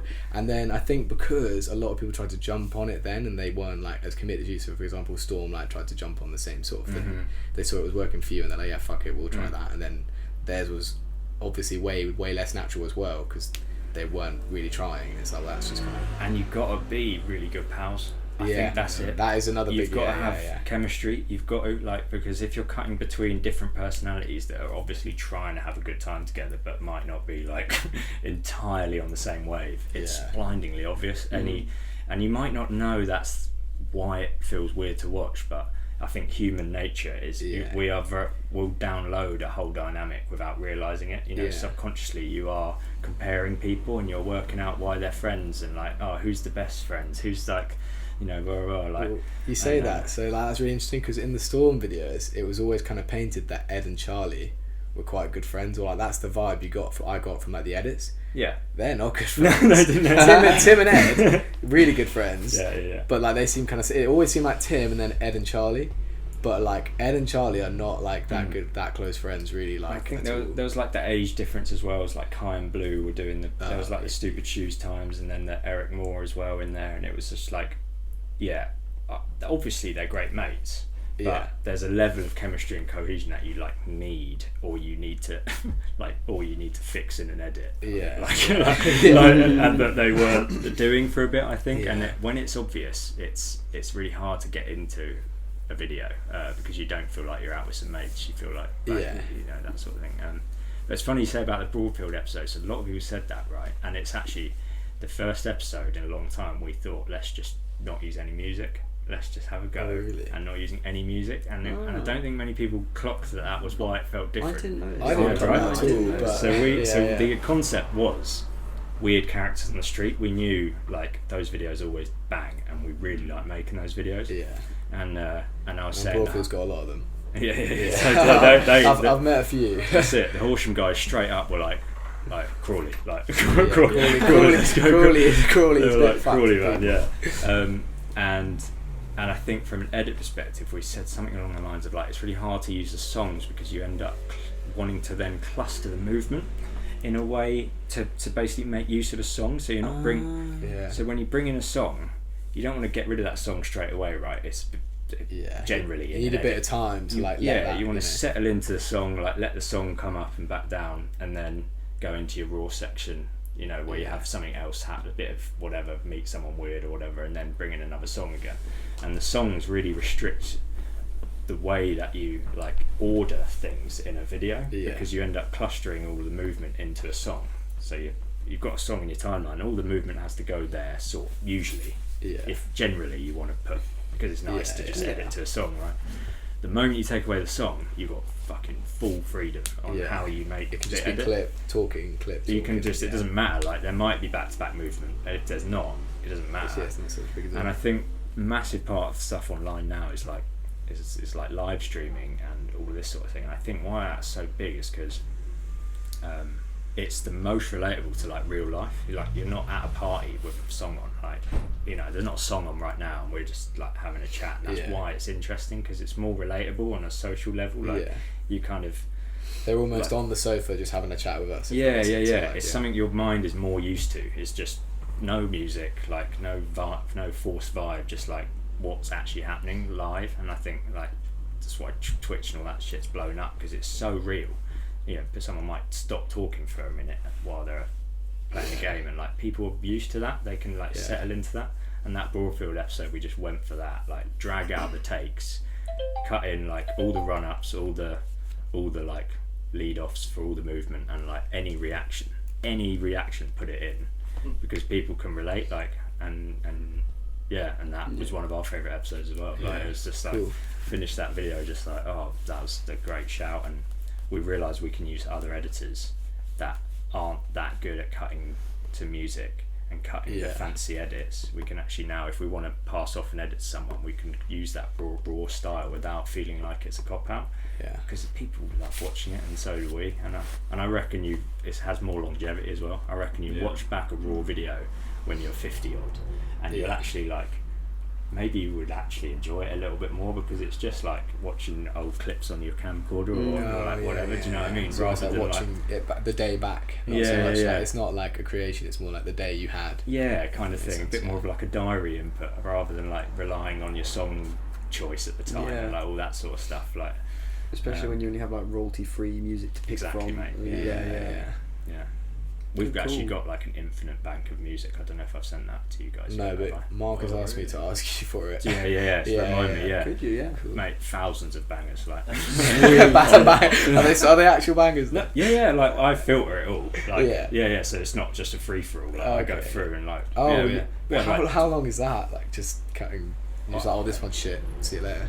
Or like, just it comes in all through email. Yeah, like 200 emails a month of just like fucking decent tracks, like some serious shite, like seriously bad tunes. Like, wow, like first track I've made, like hope you like it, like dodgy, fucking like 8-bit weird, fucking So but some bangers, Do people specifically send them to you, or do you have like you're not subscribed to something that sends them to you? No, we put a music email in our description because we realise every week we're on SoundCloud DMing people like hoping they'll reply in time for Monday, like, and then you just upload it and it gets copyrighted and blah, blah, blah. So I was like, put that music email in, thinking not many people would see it, just immediately, like, I guess when you got like millions of people, that's it. That's when you make the most of the sort of the numbers. And then I think what's happened is it's actually they've got their own community, these beat makers and producers, like, and it's actually spread, and there's a bunch of beat makers that actually ended up through a mate of a mate of a mate of a mate, and now there's this, over the years, big network of guys that like guys and girls that are just like, I'm getting most of my traffic from your repeat use of my songs, like, and they've put in their bios and shit like Storror beat maker and shit like that. And I'm just like, fair enough. And banging like talented kids all around the world, like making sick music, like I remember specifically, well not specifically, but like back, I feel like when Motus were making more of their vlogs, and Storm as well at the same time, there was a lot of the time you'd hear the same like track. I feel like there probably was less of like, because obviously you're getting them from these people that are emailing you, but they probably just found them on a website, and so like people were just using the same track, and I always found that so annoying. It's weird. I'm just watching this, it's like it would feel so samey, and I'm like, why am I watching this video again? I think colour, like things like colour, font, music, they encapsulate a brand. I think they encapsulate an entire vibe, and the moment you notice something's off or different, it's like, oh, what, like, that's just jarring. Like, if you've watched something week after week and suddenly like something changes. So I think here and there you can use the same song in your own videos, but if you're hearing the same song in another channel or whatever, it's suddenly you're like, oh, what, like, this is weird. But Verky's got a link to that Google Drive and he's using the same song every week. I'm like, what are you doing? There's thousands of seconds of short songs in there. I was like, but it kind of works to some degree because you hear the same vibe, especially if it's like an intro song or something like that. Like a podcast. I think he's still learning though. That boy. He's progressing so fast with his vlogs, like it's mad. He's good. I think he needs to. I don't know. I don't really enjoy GoPros on vlogs. It's a personal opinion. But it's because, well, for, like when you watch, like for example, like I think there was a recent, or in one of your recent videos, maybe like in the the Portugal one, Benj like shows a gap from the perspective of the jump. No, I think maybe it was Travis one actually. He shows the gap from perspective of GoPro. It's like, this is the jump we're going to try and do, and it's like, that means nothing because it's just totally. I mean? It's like your feet are really big, but then the rest of the jump is just like all the way over there. It's like for me, as somebody who does parkour, it's like, well, now I just don't know anything about this still. Totally. So I just debate my existence. Mate, honestly, stick with those cameras. I much prefer like the new cameras that you guys use. And like, I think really, like if it starts to feel weird to like turn a camera around and get a GoPro and turn it in your face, like it's so easy to just forget that and learn more how to, when someone's feeling good and you can actually go over to them and film them and do a little natural interview there, and like getting more used to that, because it works just as well, and the personality behind the camera, the voice, has so much value as well. Like people love Sash behind the camera, like they fucking love it. They just think it's the soft voice, and he's like, and his laughter, like it's just fucking so jokes. Whether his like banter with Callum is just, people fucking love it. Like it's like this hidden personality that just like helps the system work. It's like this hidden sort of thing. That's really cool.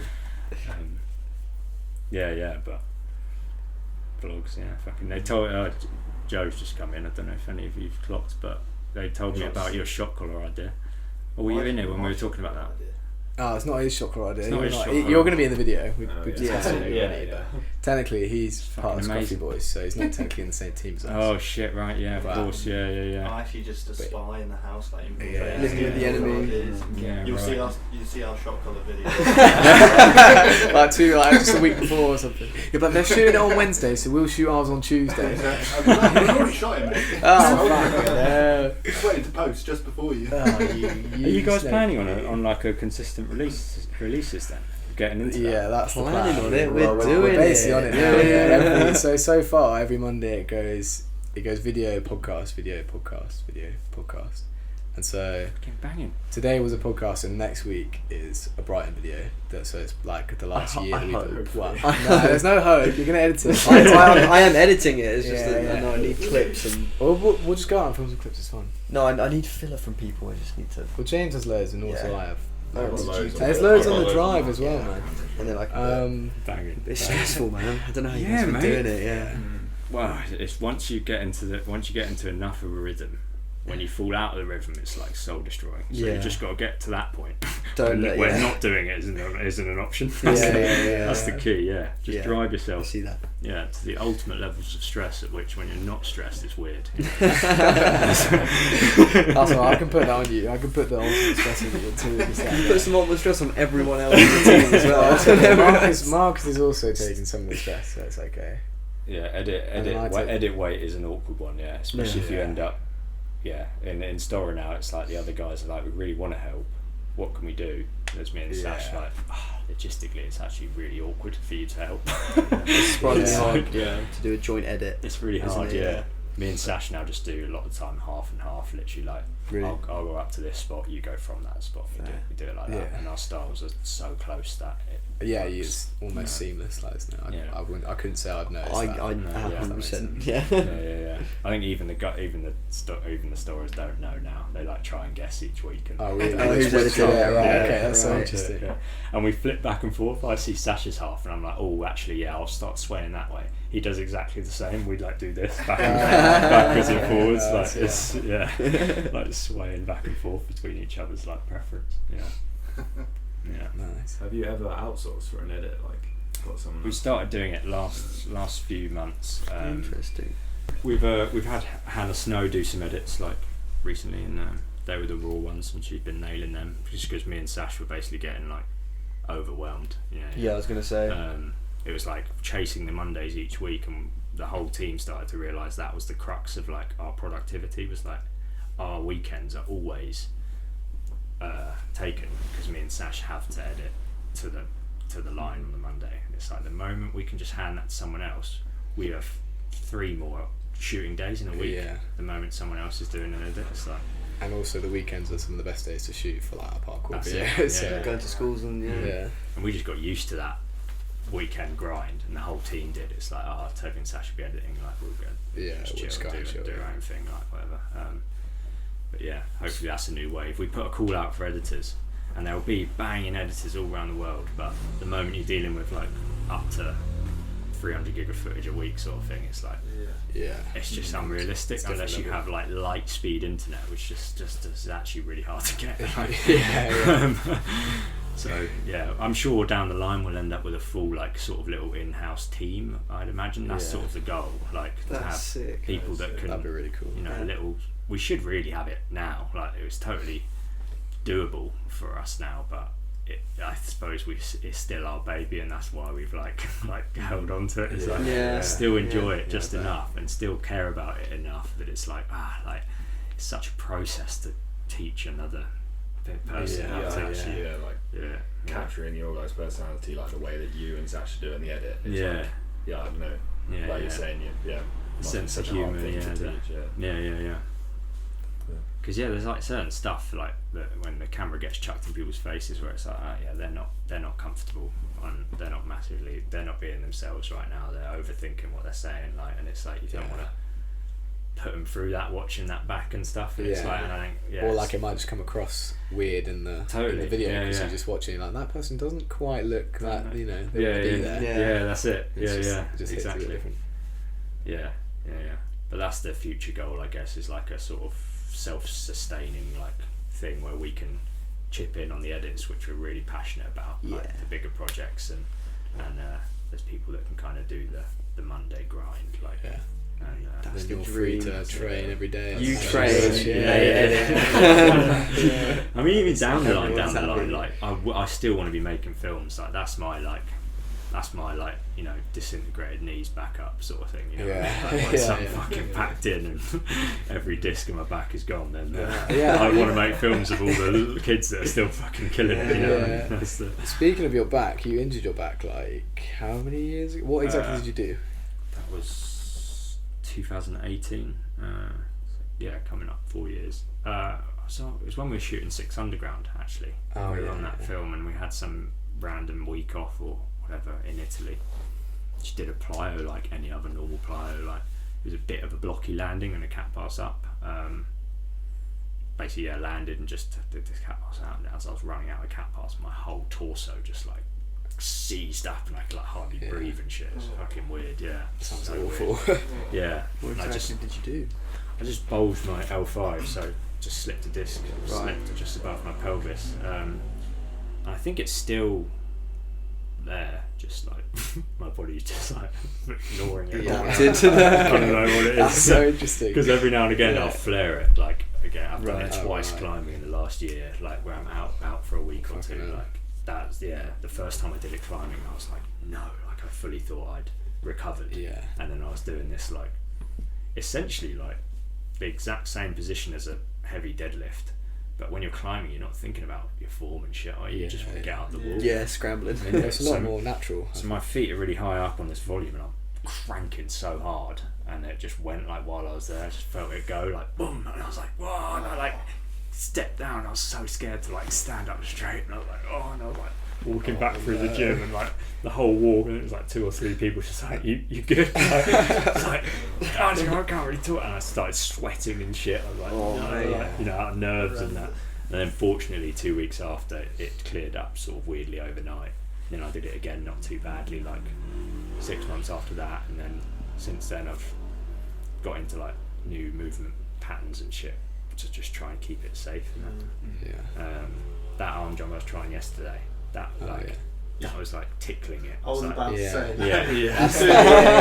To keep it safe. But like all stuff like that, like I'll take longer to prep it all because of that. Like before, if I wasn't warm, I could kind of trust, like if I'm not injured at the moment, like I'll just warm up doing this. I'll get warm in the prep sort of thing. Now I can't do that. Like I have to really feel fucking good before I try anything like hard, because that's just too scary. Like and injuries just fucking start hanging around, man. Like who's the oldest out of you? Like, me, I'm the oldest. I'm like 26. Yeah.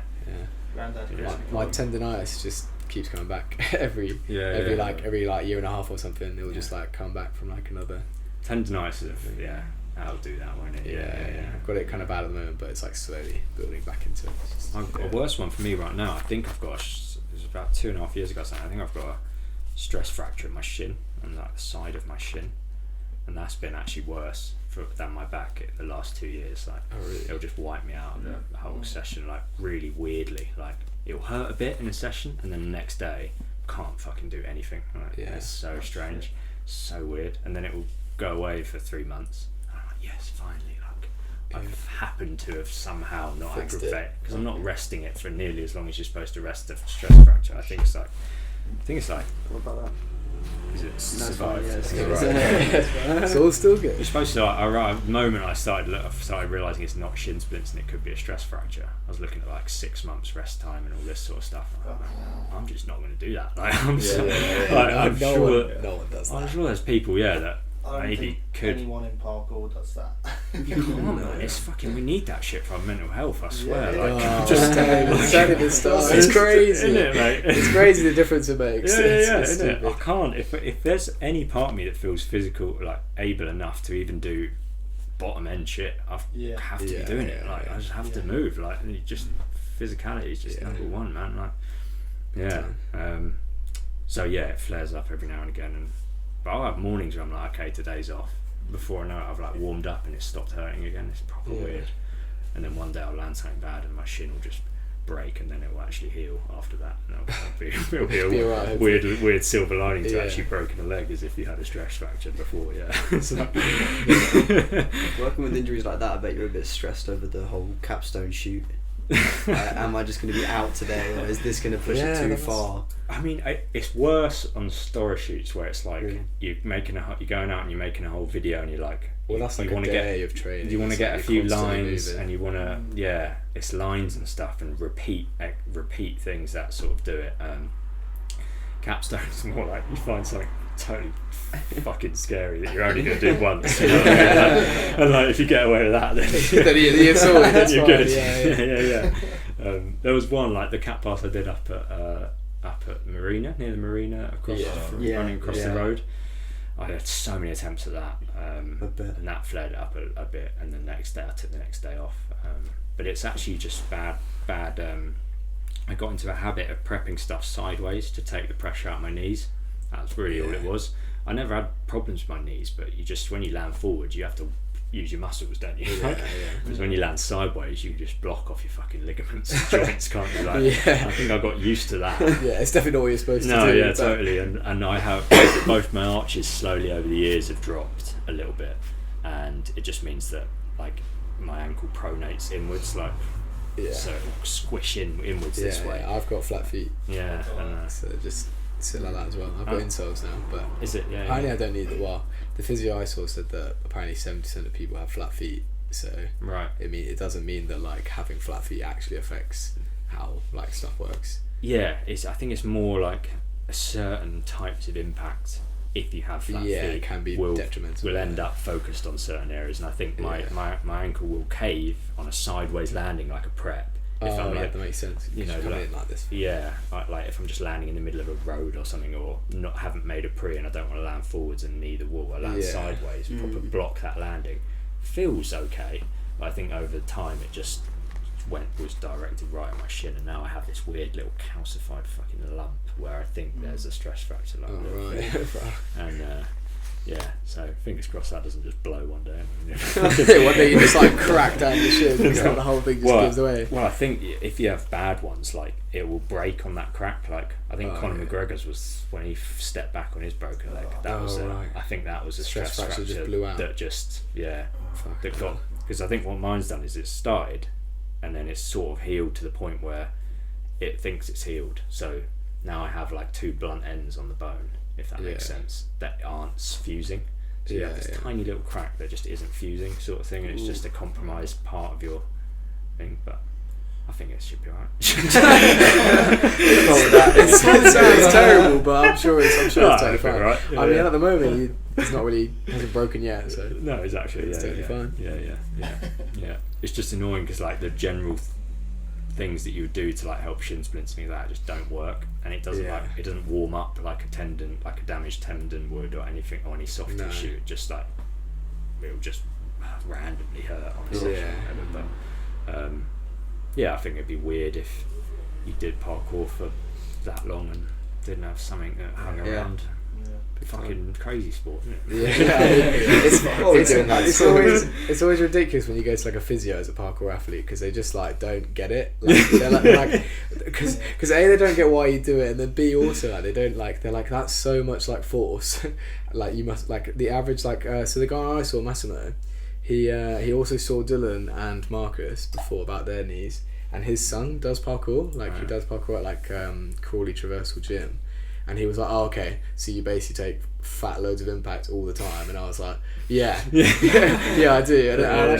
And it was so useful talking to him, because I was like, oh yeah, so I got tendonitis, and I'm pretty sure it's tendonitis again. And it came back doing like a Kong Pre, and he's like, oh, I know what that is. And someone who knows what Kong Pre is as a physio is just incredible, because always you have to be like, oh yeah, do this, and then jump through, and they don't really understand like how much force it requires and shit. So it's the takeoffs that fuck me up. Yeah, big time. It's mad what your body can do and break itself. Yeah. Like, it's just crazy. Tear itself apart like on a block. Doubles. There was a point where I just probably can't do doubles anymore because I was just doing like fat doubles, and every time I took off, it's just fucking like slamming my knee into the ground. And it would just like destroy it. It's mad, isn't it? How how you can even be strong enough, how your body will let you do that. Like, I think there's that mad adrenal state. There's the stories of mums. Callum's told me a bit about this. Like, you know, mums that will pick up a car off their baby and shit. Like, and these are actual stories. Like, this actually happened where they've deadlifted some fucked amount of weight, and then they're totally ruined. Like, they're horribly injured for weeks because their body's just torn itself apart in like the moment of need. Like, it's just totally crazy. Eddie Hall, the guy who deadlifted 500 kilos, his whole thing is that he tapped into that, and that's why. And then like he does it, he fucking passes out. He's got blood coming out of his eyes. He like goes into the back or something. Like I watched his documentary and also I've seen like a couple of interviews, and he like they take like his heartbeat and shit. It's like fucking like too hot, like over 200s. Like it's just fucked. Oh my God, and he's basically dying because he just used his body like past its limits. He was blind for like 3 days, wasn't he? Something fucked up like that. It's crazy. Man, they're surpassing your limits. Because it's not only like with that level of like stress, I guess you're not just using your like you have to pump enough blood and shit and stuff like that to fucking get your body to even use the muscle that way. It's crazy, isn't it? Yeah. Like who's the strongest? You know what I mean? Like, you know, actually, like they just haven't tapped in. Like, they haven't gone to the point where they're gonna actually fuck up their body. Yeah. Some dude like coding, like this is his job. Like he just sits in front of his and secretly has the most control over his nervous system out of anyone on earth. Yeah, it's mad. Yeah. But I mean, fuck yeah, you just gotta. It becomes part of the game, I think, doesn't it? You just dance around 100%. Your injuries, work out how to deal with them, and teach other people when it rolls in. That's the most common thing. It's like, I've had that one. If you like, you know, you just got to take it like this, and then. I think it's more like I was trying to say to Aidan the other day, like, because he's looking at potential ACL, isn't he? Like, he's getting proper down about it, and I was just saying, like, mate, people have. High-end athletes have functioned literally without an ACL, like, do you know what I mean? And people have come back from so much worse, and like I thought I was done when I did my back. I thought I was stopping parkour. Like, there's a chance now on like the 7 months mark without training. I was like, this is pretty long now. Like, this might not actually happen. Like, might not get better. And it's like that's what I think you get from injuries, being able to like pass down. It's not when you're actually fucked. It's actually. You'll probably be alright. There's a good chance. A good chance. He's functioning with a torn meniscus. Yeah. And so is Marcus. Marcus is. They're both their meniscuses are like torn. Yeah, I've got it's called a multi-complex bucket handle tear or some shit like that in my meniscus. Whoa. Which is like basically the worst one you can have. Who named it that? So you got bone on bone, or? I don't actually know. Yeah. They just from the like MRI scan that I had, they were like, it's basically fucked, and like they usually don't operate on that sort of like meniscus tear as well because it's just too complicated. There's no point. Pretty much. Yeah, right. They'd have to just take out your entire meniscus pretty much. Right. So it just wouldn't like matter. But I'm only just getting to that point where I've kind of accepted that. Well, I just have to work around it pretty much. Yeah. And what limits does that set you? Like, is it a quantity thing or are there actual movements you can't? Yeah, I think it is. Like, I was listening to Callum's podcast the other day with I can't remember his name actually, but the Swedish guy, I think. I forget it too. Okay, but they were talking about like the basically just overloading your like injuries, and I've only just started to realise that like that's what I have been doing. Like, it'll get to a point where I've been training for like 3 days, and then it'll like flare up again, and I'm like, but I've just been training for 3 days. Like, I felt really good. Why am I feeling like this? And And then I realised, like, wait, actually, I think I've just pushed it too far. It's hard with that type of tissue, though, because you don't get told in the moment, do you, really, by your pain signals? Like, it's not like soft tissue in that. You could be aggravating it without knowing. That's the tough one with that. Yeah.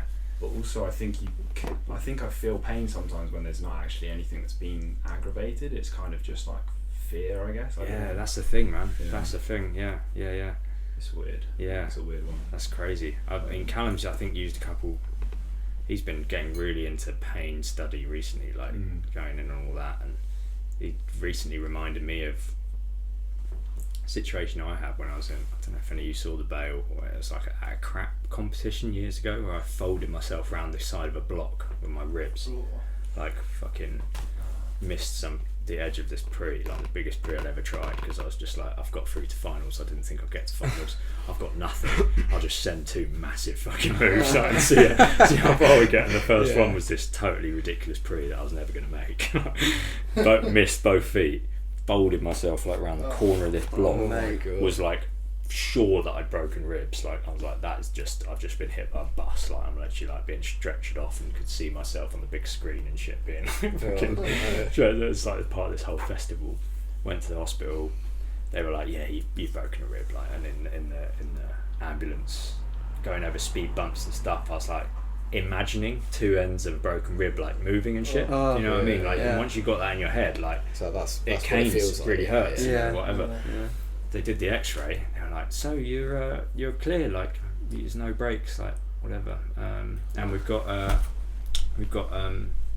some morphine basically. Like because obviously you're in a load of pain. Like whatever. And I was like, whoa, like I'm good. Like there's a massive fucking needle coming in. Like getting me to roll over. They're going to put it in my fucking arse cheek. I'm like, no, I'm good. And she was like, she was full on. Just thought I was being like a textbook just egocentric man. I was like pretending it didn't hurt.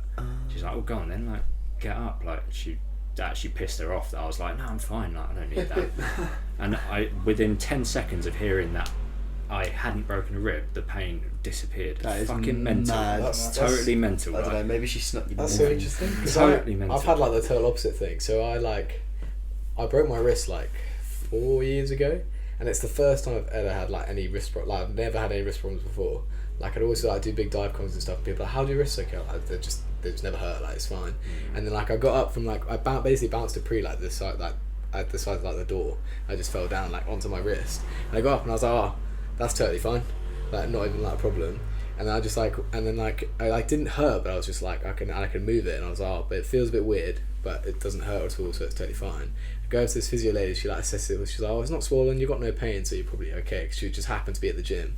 And then like a day later, like I think I went to bed that night, woke up the next morning, it was just like this, and like I didn't really have any pain still. But then I went to the hospital, and they were like, oh yeah, you've broken your wrist, and like put me in a cast, and I was like, it really fucking hurts now. Yeah. Like, why does it hurt so much now when it didn't hurt before? So that's not the opposite. That's the same thing. Same thing, but like the pains come when I found out it's broken. Whereas like it's gone away for you when you found out it's not. Found out it wasn't. It's nuts, man. Mind. How much pain have you gone through in your life where you could have just decided not to be in pain? Yeah, exactly. I'm fine now. It's totally nuts. It's such a weird thing as well, because I think it can pass on to other people. Because like when I first hurt my knee and I started to feel pain, I felt it like the side of my knee, and I started looking up all symptoms online, which I know you shouldn't do, but like you gotta do it. Yeah. And like all the things were telling me that I'd like torn my MCL or something like that. Yeah. So I went to see like a chiropractor and an NHS physio. I was like, I think I've torn my MCL, and they were like, yeah, we think so as well. And I was like, okay, I'll start doing like rehab for my MCL. And then I saw this guy Massimo just had a video call over lockdown, and I was like, I don't know what's happening, like I'm doing all this rehab, like it still really hurts. He was like, you haven't torn your MCL, that's bullshit, like you've got a torn meniscus. And he could tell me that like just over a video call, and I was just like, oh okay. And then eventually got me an MRI scan, and it was a torn meniscus. And then the pain transitioned to like now I feel pain in like the back of my knee, which is like where the meniscus is. It's fucking weird, man. I don't know. Madness. I don't really get the pain there anymore. I can feel it more there, but I feel like it's like, because I know that's where the, because it's like now that's like the associated area. Because it's not just what's happening there. Like you don't get all that information back to your brain. You know, like there's something happening on the way, and then there's a processing that happens, and that could all be fucked as well. Like beyond the physical like damage, the signals and the way it's processed is what causes the pain, isn't it? It's like it's people with phantom pains, like with no arms and shit. Like, all of that sort of stuff. It's crazy. That's rough. It's glitching, man. Like, I'd be furious if I've got no arm yet my arm hurts. You know what I mean? I'm like, what the fuck is this? Yeah. People get like batteries installed with like weird shit that like just loops it back round, so they like don't get the pain and shit. Like, crazy. Fucking, I don't know. I've butchered that. Don't take that. But What? They definitely get a battery put in. I don't know what that does. Yeah. Some kind of signal transfer. Person got one of them, just never felt pain. Yeah. I mean, I think there are. I want to say it rings a bell that there is some conditions what people have. Oh no, absolutely. And they burn themselves and cut themselves all the time and shit. Yeah. You can lose. Really there's like cases where you lose feeling, but you don't. You can still move like parts of your body. You're just gonna die so soon, aren't you? Like, it's crazy. Some people just don't feel pain. Like at all, they don't have any. All their nerve endings are fried. That's what I mean. You can move shit, but you don't have pain. Yeah, and like people have different tolerances for pain as well. Like that's totally. that's a total thing. Like your pain tolerance is really high compared to other people, but. Really? I mean, you did just tell a story about how you broke your arm and didn't realise. Until you woke up the next morning. That is true, yeah, it's true. But I don't know. But then sometimes I'll just be like sitting in the car, my tendonitis, I'm like, oh fucking hell. Yeah. But I wonder how much of that is just straight up like wiring, you know. It's just like I know that it hurts, so I'm just like, oh, that hurts lots. Yeah. I know I had a similar thing when I broke my arm, but probably a bit of adrenaline involved as well. So I basically done a Kong off the top of a skate ramp. Years and years ago, just started parkour. Legendary. It's the classic that everyone's done that. I've done it all day, and then someone was like, I'll give you a go on my scooter if you do it again. And I was like, yeah, right. Here you go. Just caught my foot and face. No! Did he let you have a go on the scooter then? And how was the scooter? Broke his arm. I landed, I was like, oh, kind of alright. And they're like, no, you good? And I kind of like, yeah. Looked around and saw my wrist was like over here, like a Z shape, and I was like, I've broken my arm, boys. Like, no, you haven't. I was like, yeah. And then suddenly it started like. Suddenly it hurts. Yeah.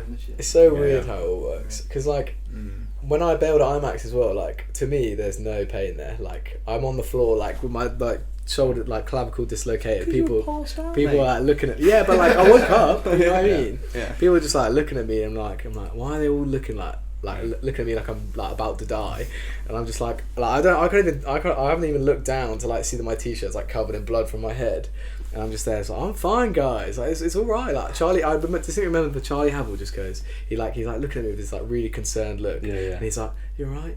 And I'm like, "Totally fine, man. It's all good. I'll see you." I think I even like moved the arm. That was broke. That was fun. I did my collarbone. I fucking did this like before realising what's going on there, mate. I like moved it, and the ambulance guy was like, "Stop moving," and I was like, "Oh, sorry." That's still dead, I guess. Yeah.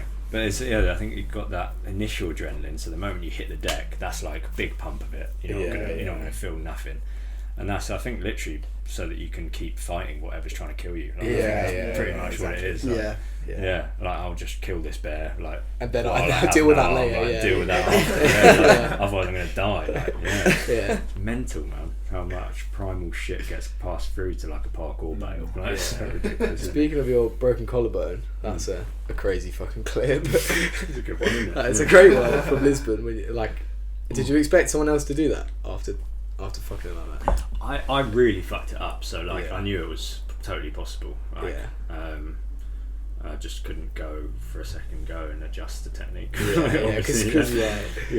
I wanted to. We were just in Lisbon. I wanted to go back and see how, if it was either ridiculous or if it was like plausible again. Because I think that would be a wicked series. Go back to that would be so really do them sort of thing. That would Travis. That would be like Uzi My War on Thrash. The equivalent, isn't it? Thing that would be cool. Yeah. I think Travis has gone Preda now, hasn't he? Yeah, he's gone Preda. And then Remy Gerard dove it as well. Remy dived it. I hate his dive tag. I think Remy overdid it more than me. And he just has the raw plyometric shoulder strength to just ping himself back through. I rate that, and then all his mates catch him. His hands didn't even touch the ground. It was like cars in front of him, and all his mates just stopped him dead. I rate that. I rate that. But I can totally imagine someone like him doing it. I prepped it with dive rolls basically. I think that's where I fucked up. I prepped it with loads of dive rolls over on this grass. And you just like this, and I think ready to go over the top. I just had that locked into my motor, and to do a dive like that, you really need to skim the rail with your feet because it's because by the time you're at the wall, you're going to be high anyway. Well, if you come over the rail like normal, you just keep going, and that's what I did basically because it's too. I think if it's level, you get away with that. Yeah. If it's further down, then you've just got a little bit more time to tip over. So with double downs, you just sort of skim. You touch like the wall and then you skim. Exactly. I'm down here now. That's it. Yeah. And yeah, I think even if I don't think I overshot the distance. It was an angle thing, and I couldn't right myself. I think that's what it was. I think distance was alright because I really hit the wall hard, so I think distance was okay. Yeah. But yeah, that was very strange. I got lucky, I think. Really, collarbone was like, it could have been neck and head. Yeah, like, sure. You were like folded, like, well, not folded, but like you just like took it straight to your shoulder. Somehow I just dodged my head. Yeah, man. Yeah, yeah. That's as good as the dive roll would have got if you were trying it. Pretty much. Like like if you were gonna do the dive roll, you would break your collarbone. I think. Yeah. sort of like that. But that was weird. Yeah, I didn't know at all. And I like did this, and then actually like I was like feeling my own head. I was like doing full on checks. Like, how can I see for one? Like, how am I good right now? Like, I was like, I'm in the middle of the road. That definitely went wrong. And then literally actually did this and actually felt it. Like, actually felt it. Yeah, because yours was snapped, wasn't it? Yeah. Snapped, yeah. And then Joe Hendo did exactly the same break, like exactly the same X-ray, the other week.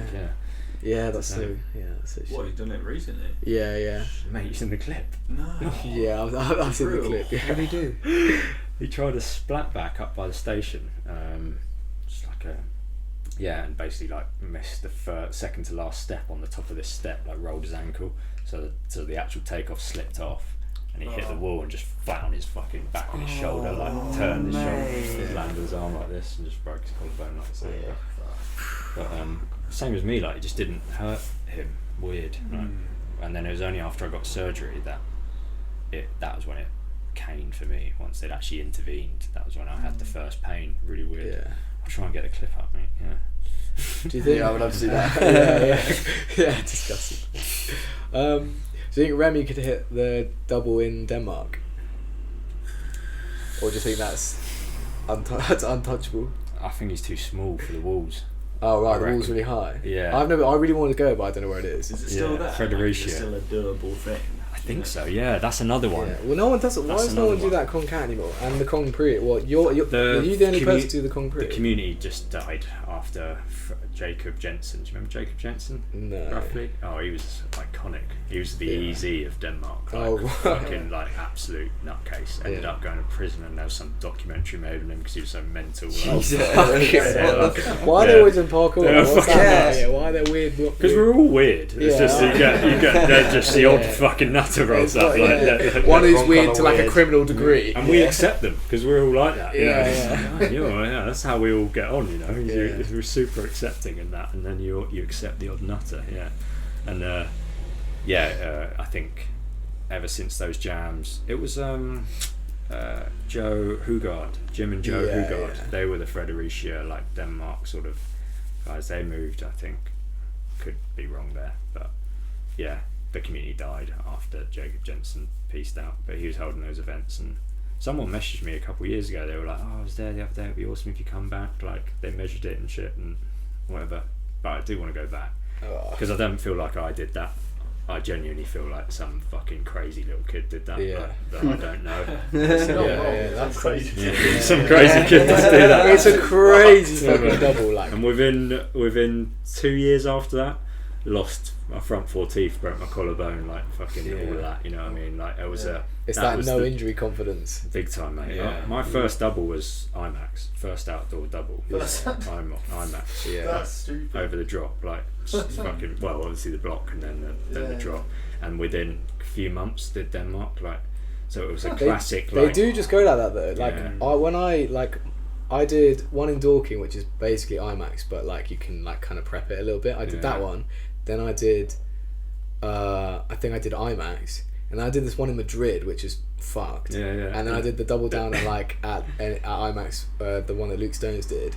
And then from there I was just doing like crazy ones. And it's only when you stop that you just sort of like dip off again. Big time, mate. Yeah. Once you actually understand more of movement and like what can go wrong and that's when you haven't done it for a while. With those two combined, you get more scared. I mean, I had a phase where all I had to do was bounce off a Cat Prix to go for the double. Yeah, cool. Because you don't need as much power for a double as you do for a Con Prix. It's the way the transition works. I used to just do doubles. I used to just not do Con Prix. Because my double take was way like better than my Con Prix. It's a more natural technique. You're going with the flow of actual force. Like I'd always do the Kong Pre with the speed of the double, and then we're like, okay, well now I just do run at the wall with the same speed, but just let myself fly over it. Yeah, I really want to start doing them again, like thinking about them more, and because I just got scared of them again. You take a break from certain. There's one at Hugo spot I want to do if you want to try, like you know where it gets like kind of level.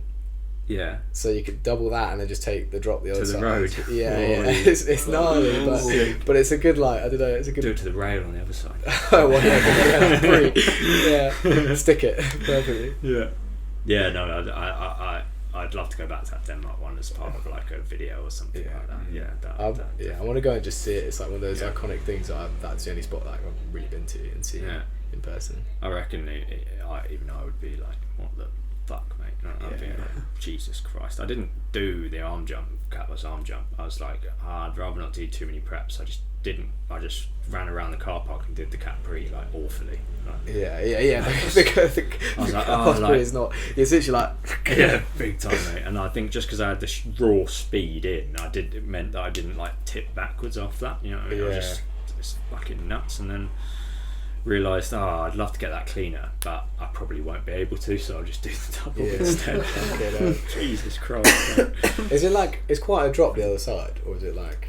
Yeah, it's like maybe, 7, 8 foot, like down to grass. They actually put a crash mat on the other side for some reason. I was like, as if that was the danger, not the horrible concrete drop down the middle. Like. As if like the worst case is that you overshoot it and like land on the mat as opposed to just fucking slam into the wall and go in like downwards. I thought my mind was just like, I'm going to get over that wall. I just might not get my knees through. Like that might have been it, and I might just like waste the top of the wall or some shit and flip over it, you know. Yeah. But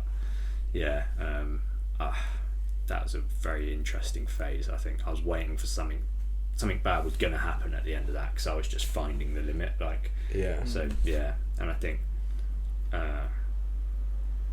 I learned so much after I did my collarbone. Like, even friends at college and shit were like, "Oh, what, you like calm down, man." I was the biggest ego check of my life when I did my collarbone. I'm so glad that bail happened. Because it could have been worse for one, and two, it taught me like everything about your limit and when it's worth it. I was literally like, oh well, everyone's filming and I've been prepping this for ages, so I better go for it. It wasn't a case of you're ready. It's like, well, I'll just have to go at this moment. It's worked up until now. Like you know, it's like Denmark could have been that easily. Could have fucked that up big time, but the speed vault kept the run up consistent. Yeah. That's the only reason you fuck up a cat pass or a double is fuck the run up. That's literally it. You can't really. So you should keep the consistent like steps and you pull through, like you get the takeoff right. If you take off too close, that's when the nasties happen. Potential knee clipping in. And the speed vault set me up for full sprint, perfect run up. It was amazing how it's set up for that. But yeah, I'd like to think I'd do it again, but I don't think I would. Well, if you go, I'd love to see if you do it again. You can do it over like a wall, if you know what I mean. Like you can do it right at the end. Oh, so just to the right of where I did it, there's like a wall. That goes. So almost like you could do it over that. Yeah. And you wouldn't fall down the drop, but still large. Yeah. We've been going on a while. We have. We have. It's really long. Yeah, I was about to say, aren't you supposed to go climbing? I'm not going to. Sorry, man. No, chilling. I love these chats, man. Yeah, it's been good. Is there any last minute questions anybody else wants to ask? I was just interested in the doubles. As per usual. Chilling, thanks for having me, boys. Thank you for coming on. It's been incredibly good. I've really enjoyed it. Yeah, that was banging. How long have we been going? What's that? 2 It hours? says an hour 45. Hour 45, nice. Cool. There's that little bit after. Yeah, there's a little. Oh yeah. That's been super interesting because it felt like insight to your training, but then also a lot of like the filming and stuff that goes into like the Storror and like all that behind the scenes stuff and like vlogging and shit, which is super cool. It's only when I start talking about some of it that I realise I haven't actually. It's always subconscious, a lot of it, and then when you actually in conversation, that is why we do that. It's interesting. Yeah. To you, it's like I guess because you built into it naturally. It's just like a natural thing that you've done, almost. Yeah, I suppose that's it, isn't it? We weren't taught it. We didn't have like a checklist. Just it ends up with a style. Yeah. Can't wait for a shot collar video. Me neither. I'm really excited. I can't wait to film it. We're waiting on a day when like Marcus is free and we're all free and we can just like Yeah, no. Do it. I mean, if you're around, come feel out. free to. Yeah. Oh mate, we could film it. We could put it on Join after you release it. A little extra promo. Oh yeah, Go for it. that'd be sick. That'd be so Shit sick. out, right? Yeah. That'd be so sick. I'd be so on that. Just give the. Yeah, well, I want other you people need to a try it. You need a camera on the person that's got the control. That's Yeah, what I'm saying. that's And we- two yeah, we- cameras. Yeah, That's what I'm saying. I was Yeah, saying, we- I was saying you should get, you know that guy who loves trains? You know how he's got Oh, the camera yeah, there? Francis Francis Bourgeois, being yeah. shot. Yes. That is so good. That would be Oh, genius. that's so funny. Just a face cam.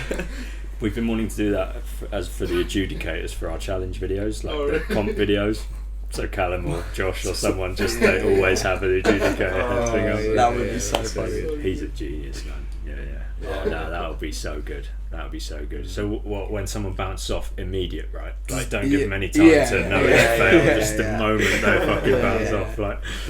Oh, I Yeah, I really want to try and like see how the jumping and being shocked is like doable. I 'Cause think you're just gonna be in the air. I did like 20, which is like one of the lowest settings, and I think I easily could have like stuck a pre with that. Like I would maybe 20, in the, yeah. in the air I'd You been try like, 75, but like I would right? have definitely landed on the wall and been like totally fine. Yeah. But obviously higher up is like total difference. Yeah. Like it gets pretty bad. Yeah. But, He's gonna go with some like PTSD or Yeah, something. trust me, yeah. but it would even just be comedic. Like someone's like running in, like they're fully committed to going. You zap them, and they just like can't go. And, like they'll just stop. And be like, oh my god. Well, you need to play it like you get a few runs where it doesn't go off. Yeah, Like, build the confidence. Get Yeah. relaxed, like you know. Yeah, and it's really bad to go It's for. totally fucked. Yeah. It's so savage. Like I don't know, balance on a rail on 100 or some shit. Yeah. Fucking just- Oh, Someone's I got to do a can't backflip at 100. nah, I do half a backflip. that could be so dangerous. That's the only thing. I mean, I don't reckon you better do anything once it's going. Like surely, like yeah, yeah. I don't know. But I Like mean, like, It's what's your so- mid-tuck? If you're mid-tuck in a backflip, and it's like, It lasts. It you doesn't. just can't release the tuck. It doesn't last like a mad amount of time, but like you can feel like the muscles seize. Like, well, put it yeah. on our neck. You should try it putting it on like your quads and shit. Like See what it's like. Yeah. Shock therapy. As soon as they take off. Yeah. Shock me as jump I'm gets about to way hit this bigger. running. Yeah. No, yeah, so for having me, boys. Oh, no, thank you, you so man. much That was for coming banging. on. That was banging. Yeah, I'll have to do a catch up. What have been your best ones yet? You reckon? Podcast. Podcast, yeah. The first one, the one not like I like the one where I can't talk. The first one we did in Brighton. Yeah. Yeah, that was that was one of my favourite ones. We did Is that just you lot? Should we? That's Yeah, it's just us. we did one with Travis as well, which is quite Yeah. good. Back like Goodbye. maybe Which- when the first lockdown. Just gonna do an outro. Bye. Goodbye. Bye everyone. Remember to Bye. like and Yeah, subscribe cool. and please rate us on Spotify. Because Please. apparently that's important. Yeah, Is it's it? also answer the Yeah. questions. I put questions on Spotify, so answer them. Answer the come on. Bye, guys. If you Bye, watch the video, guys. you're not on Spotify, so don't know why I'm looking at the camera.